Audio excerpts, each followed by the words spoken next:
Hi, happy Vinayagar Chaturthi. இன்னைக்கு ஒரு special கொழுக்கட்டை.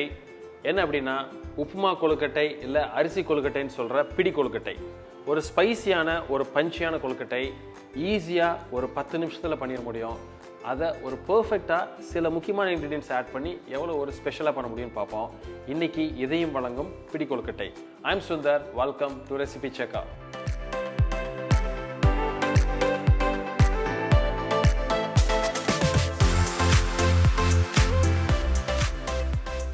இந்த கொழுக்கட்டை 2 விதமாக பிரிச்சிடலாம், ஸ்டேஜ் 1 ஸ்டேஜ் 2ன்னு. ஃபஸ்ட்டு அந்த கொழுக்கட்டைக்கு என்ன சேர்த்து ஒரு குருணையை அரைக்க போகிறோம். இது ஒரு குருணை கொழுக்கட்டைன்னு கூட சொல்லலாம். பட் வெறும் அரிசி சேர்க்காம சில பருப்பு, சில மிளகு, அது மாதிரி சில பஞ்சியான சில இன்க்ரீடியன்ஸ் சேர்த்துட்டு அரைச்சிட்டு அதை தான் நம்ம உப்புமா மாதிரி நம்ம வேக வச்சு நம்ம கொழுக்கட்டை பிடிக்க போகிறோம். வாங்க அதுக்கு தேவையான என்ன பொருள் அப்படின்னு பார்த்துட்டு நம்ம ஸ்ட்ரைட்டாகவே குக்கிங்க்கு போயிடலாம்.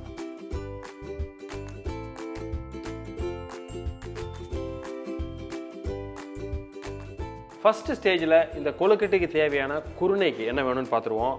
ஒரு வீட்டில் இருக்கிற ஒரு மிக்ஸி ஜார் எடுத்து வச்சுக்கோங்க. அதில் என்னென்ன பொருள் போடுறோம், எவ்வளோ போடுறோம் அப்படின்றத கொஞ்சம் பாருங்கள். பச்சை அரிசி ஒரு கப் எடுத்துக்கிறேன். எவ்வளவு அரிசி எடுத்துருக்குமோ அதுக்கு பாதி அளவுக்கு துவரம்பருப்பு, 4லிருந்து ஒரு 5 மிளகு போட்டுக்கங்க, ஒரு 2 காஞ்ச மிளகா. இதை குருணையாக ஒரு அடி அடித்து ஒரு பொடியாக ரெடி பண்ணி அதை தான் நம்ம இன்றைக்கி நம்ம பண்ண போகிறோம். இப்போ இந்த மாதிரி ஒரு குருணியாக அந்த மாதிரி நம்ம இதை அரைச்சிக்கிறோம். ஸோ இதை ஒரு பவுலுக்கு ட்ரான்ஸ்ஃபர் பண்ணிவிட்டு நம்ம இதுக்குலேருந்து இதை எப்படி ஒரு கொழுக்கட்டையாக, ஒரு உப்புமா கொழுக்கட்டையாக பண்ணுறதுன்னு பார்ப்போம். ஸோ இப்போது நான் என்ன பண்ணுறேன், நம்மகிட்ட இருக்கிற ஒரு சாஸ் பேன் எடுத்துகிட்டு அதில் அழகாக டேம்பரிங் பண்ணி எப்படி நம்ம ப்ராசஸ் ஸ்டார்ட் பண்ணுறதுன்னு பார்ப்போம். இன்றைக்கி நான் நம்மளோட ஃபேவரட் மந்த்ரா கடலெண்ணெய் யூஸ் பண்ணி தான் இந்த டிஷ் பண்ண போகிறேன். ஒரு 2 டேபிள் ஸ்பூன் அளவுக்கு ஆயில், கடலெண்ணெய் எடுத்துக்குவோம். ஸோ இப்போ அந்த ஆயில் லைட்டாக நமக்கு சூடானோடனே ஒரு 1/4 ஸ்பூன் கடுகு, அந்த கடுகு லைட்டாக பொரிஞ்சு வரப்போ ஒரு 3/4 ஸ்பூன் அளவுக்கு உளுத்தம்பருப்பு போட்டுங்க. அதே மாதிரி ஒரு ஸ்பூன் கடலைப்பருப்பு, ஒரு 10 கருவேப்பிலை. ஸோ அது லைட்டாக ஃப்ரை ஆகி வரப்போ கொஞ்சம் கலர் மாறணுன்னு ஒரு 2 பிஞ்சுன்னு வச்சுக்கோங்க பெருங்காய பொடி. இந்த ஸ்டேஜில் நம்ம ரெடி பண்ணி வச்சுருக்கிற அந்த குருணையை இதில் ஆட் பண்ணிடுவோம்.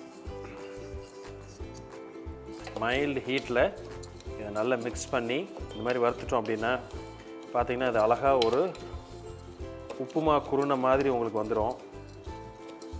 ஸோ அது லைட்டாக அந்த குருணை சூடாகி வரப்போ நம்ம எவ்வளோக்கு எவ்வளவு அந்த குருணை ரெடி பண்ணியிருக்கோமோ அதுக்கு 1/2 பங்கு தண்ணி ஊற்றிடுவோம். இதுக்கு தேவையான அளவு உப்பு. ஸோ இப்போ லைட்டாக கொதிச்சு வருது.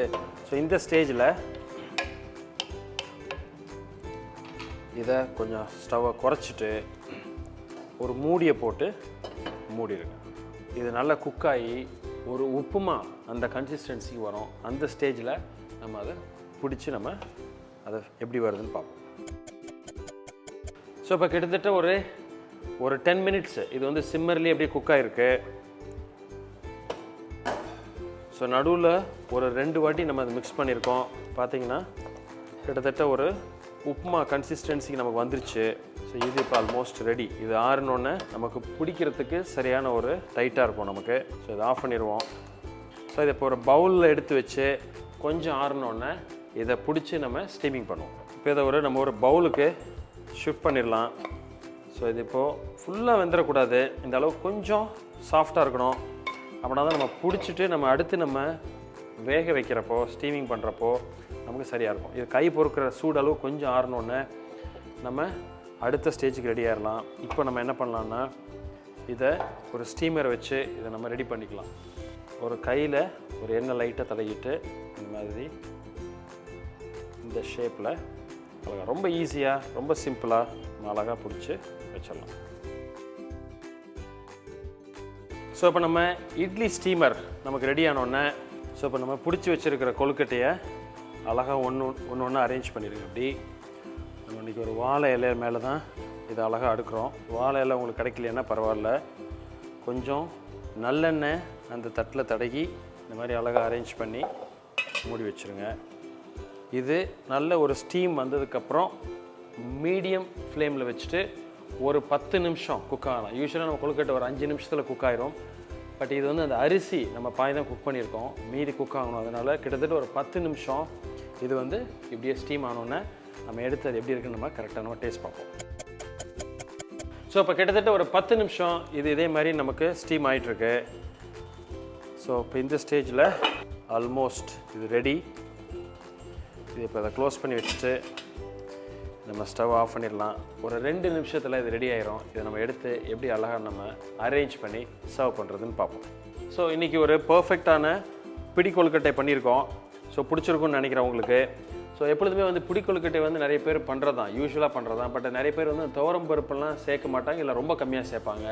நம்ம இன்றைக்கி கொஞ்சம் நிறைய சேர்த்துருக்கோம். அதனால் அந்த கலர் வந்து ஒயிட்டுக்கு பதிலாக கொஞ்சம் கலராக இருக்குது. பட் அதே மாதிரி அந்த மிளகுலாம் சேர்த்துருக்கோம் இல்லையா, சின்ன சின்ன இன்க்ரீடியன்ட்ஸ் வந்து சேர்க்குறப்போ அதோட ஃப்ளேவர் அண்ட் டேஸ்ட் நல்லா மாறும். ஸோ இந்த பர்டிகுலர் கொழுக்கட்டையை இந்த வாட்டி உங்கள் விநாயகர் சதுர்த்திக்கு ட்ரை பண்ணிவிட்டு எப்படி இருக்குன்னு உங்களோட ஒப்பீனியனை எங்களுக்கு கமெண்ட் பண்ணுங்கள். அதே மாதிரி பிடிச்சிருந்தா உங்கள் ஃப்ரெண்ட்ஸோடு ஷேர் பண்ணுங்கள்.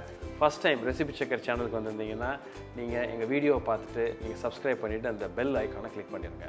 இதே மாதிரி இன்னொரு நாள் இன்னொரு வீடியோவில் மீட் பண்ணுறேன். அது வரைக்கும் happy cooking and happy Vinayagar Chaturthi.